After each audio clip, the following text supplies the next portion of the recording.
Bienvenidos. Hoy vamos a analizar a fondo el tema del hijo de madre diabética, el HMD. Es un asunto relevante, porque la diabetes en el embarazo es bastante frecuente, a veces hasta un 25%, según las fuentes. Nos basamos en referencias pediátricas y bueno, la idea es ofrecer una visión clara y práctica para el médico de atención primaria. ¿Eso es? Queremos un resumen útil. ¿Qué es? ¿Qué complicaciones vigilar? Ya sabes, durante el embarazo, en el parto, después. Y cómo actuar con el bebé. Vamos a ello. Pues sí. Hablamos de hijos de madres con diabetes ya existente, pregestacional, que son un 10-20%, o diabetes gestacional, la mayoría, un 80-90%. Ambas aumentan el riesgo, claro, pero la magnitud y el tipo de problemas dependen. Bueno, de cuándo empezó, del control del azúcar de la madre, de cuánto tiempo estuvo el feto expuesto a esa hiperglucemia y de la severidad de la diabetes materna. Dependido. O sea que no es lo mismo una diabetes gestacional bien controlada que una tipo 1 de larga evolución. Exacto. El impacto varía. ¿Y esas complicaciones durante el embarazo? ¿Cuáles son las principales para el feto? Pues mira, aparte de los riesgos para la madre, como bajadas de azúcar o preeclampsia, para el feto hay riesgos serios. Aborto, muerte fetal, parto prematuro. Y luego están los problemas de crecimiento. Puede haber restricción del crecimiento, más si hay daño vascular materno o lo contrario, macrosomía. El bebé grande, ¿no? Eso es, el bebé grande. Más típico en diabetes tipo 2 o gestacional, por el hiperinsulinismo del propio feto, que responde a la glucosa alta de la madre. Y has mencionado antes las malformaciones. Un riesgo 10 veces mayor, has dicho. 10 veces. Eso es muchísimo. ¿Y tan pronto? Antes de la semana 7. Correcto. Es un dato clave. Se piensa que ese ambiente intrauterino alterado, la hiperglucemia sobre todo, interfiere con la formación de los órganos justo en esas primeras semanas críticas. Madre mía. De ahí la importancia del control antes incluso de quedarse embarazada, ¿no? Fundamental. El control preconcepcional y en el primerísimo trimestre es vital para esto. Lógico. Vale, imaginemos que el embarazo sigue, pero tenemos un bebé macrosómico. Llega el parto. ¿Qué problemas surgen ahí? Pues precisamente por ese tamaño excesivo, la macrosomía es la causa número 1 de líos en el parto. Mayor riesgo de distocia de hombros, que es una urgencia y puede dejar secuelas en el bebé, como lesiones del plexo braquial. También más traumatismos al nacer, sufrimiento fetal y, claro, muchas más cesáreas. Ya.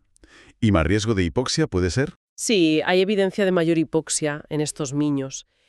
Parece que se relaciona con cómo ha estado el control del azúcar de la madre en el último mes, la hemoglobina glicosilada. Superamos el parto. Entramos en el periodo neonatal inmediato.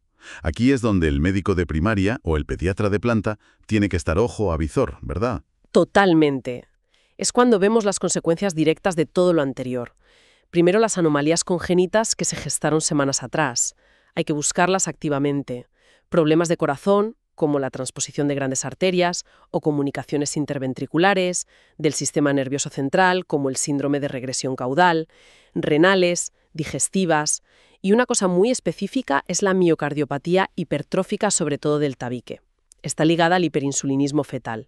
Y eso es grave. Puede dar problemas respiratorios al principio, pero lo bueno es que suele mejorar sola en unas semanas o meses. Entendido. Y luego, el clásico de los HMD, la hipoglucemia. Sigue siendo lo más común, ¿no?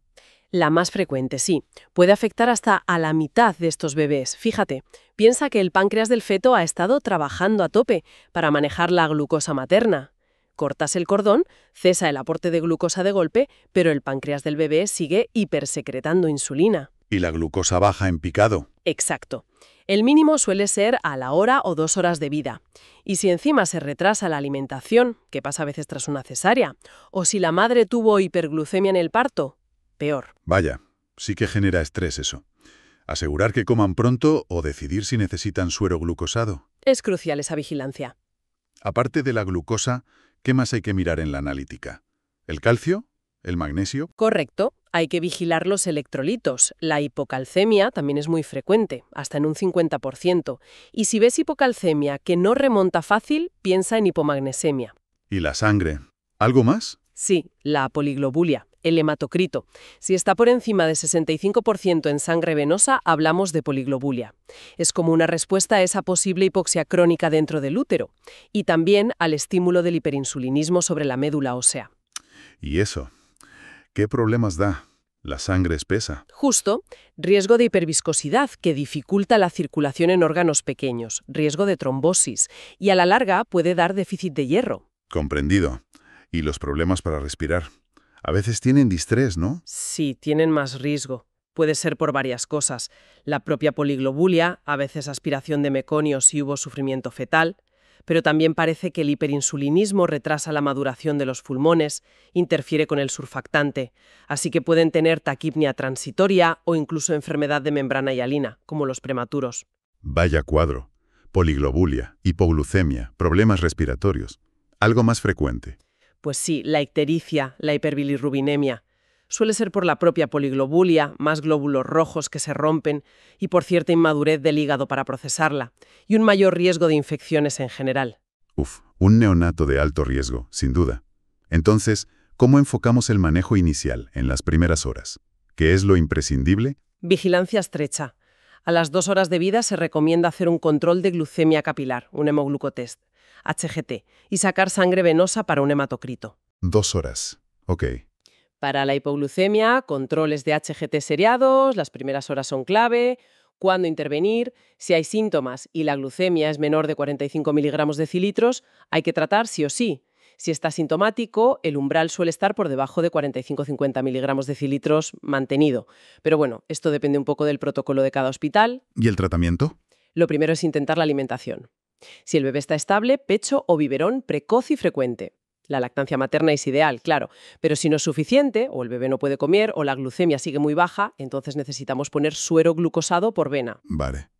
¿Y si en ese análisis de las 2 horas el hematocrito sale alto, por encima de 65? ¿Qué hacemos con la poliglobulia? Pues depende. Si está entre 65 y 75 y el niño está bien, sin síntomas, normalmente basta con asegurar buena hidratación y observar. Pero si el hematocrito es mayor de 75 o si está por encima de 65, pero el niño tiene síntomas, dificultad para respirar, está muy adormilado, no come bien, tiene hipoglucemia, entonces está indicada una eritroferesis. ¿Una qué? Eritroferesis es una exsanguinotransfusión parcial. Sacamos un volumen calculado de sangre del bebé y lo reponemos con suero fisiológico. El objetivo es diluir la sangre, bajar el hematocrito y la viscosidad. Entendido. Parece un manejo bastante activo en las primeras horas o días. Y más allá, ¿hay secuelas a largo plazo? Pues sí, lamentablemente. Los estudios muestran que estos niños tienen un mayor riesgo de desarrollar obesidad, síndrome metabólico y diabetes tipo 2 en la edad adulta.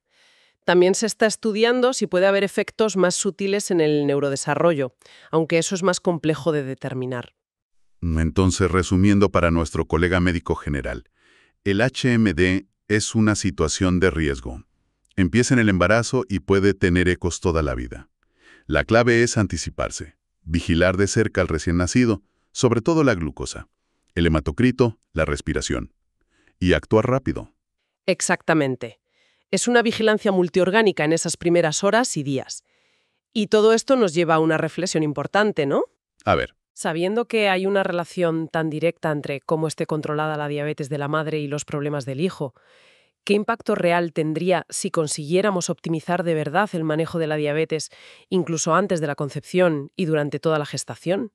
Podríamos no solo reducir las complicaciones inmediatas, sino quizás prevenir parte de esa carga de obesidad y síndrome metabólico que vemos décadas después en estas personas. es una pregunta fundamental, desde luego. Subraya la importancia de mirar más allá del parto, de tener una visión a largo plazo en salud pública. Muy interesante. Con esta reflexión cerramos nuestro análisis de hoy sobre el hijo de madre diabética. Gracias.